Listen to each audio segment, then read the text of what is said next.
project. Separate. Separate me.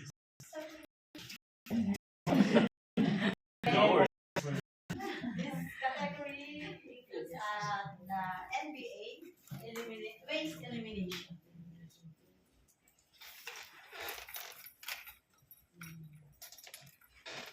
Go ahead. Then with me is Sir Rick Lancela for line sustaining, and the other members are Stand up. Derek Moreto, Jason Berino, and Sir Art. Our problem opportunity for Doppler product is a frequent machine assist at cap rebuild due to stack up of cover tape and empty rear, resulting to operators non-value added activities last quarter 1, 2024. And the project focus is from Doppler cap rebuild station. For now, let's watch the video on what's happening inside the machine of cap rebuild.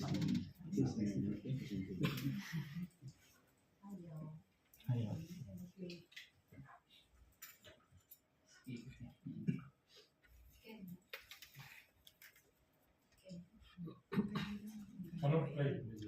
Cannot play media. Can you just describe?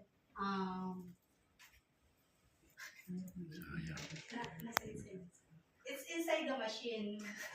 Let's go to that. Matay mo play. Matay mo play.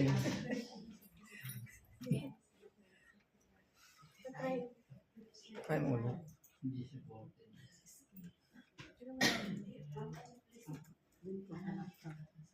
Sa first page.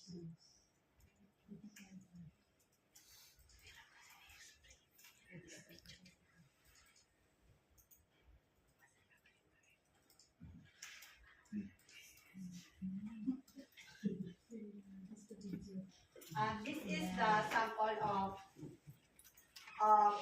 enter stack up inside the machine. As you can see, the cover tape, and these are the entries. This is under band head area, and these are under feeder area.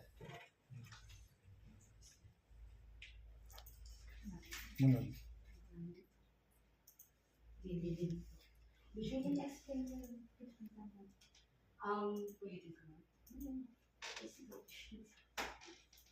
Ano gusto mong i-control niya? What I want to say is the operator are frequently remove the stack up reel inside the machine and the cover tape. That's why it's under non-value added activities of operators.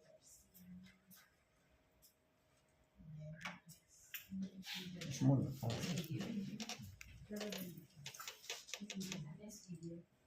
Then after the implementation, yung slide, ano ba? First slide. Balikan mo na doon. Action yung ano. Nasa one page. Dalawa lang, tatlo tayo.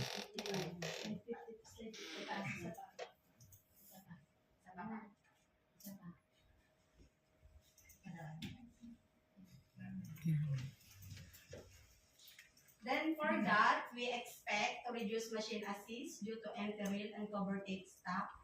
Then reduce thrown caps and reduce operator non-value added activities. Our goal is to reduce stack up occurrence by 50% and operator non-value added activities 25% by quarter 2, 2024. And the reasons for this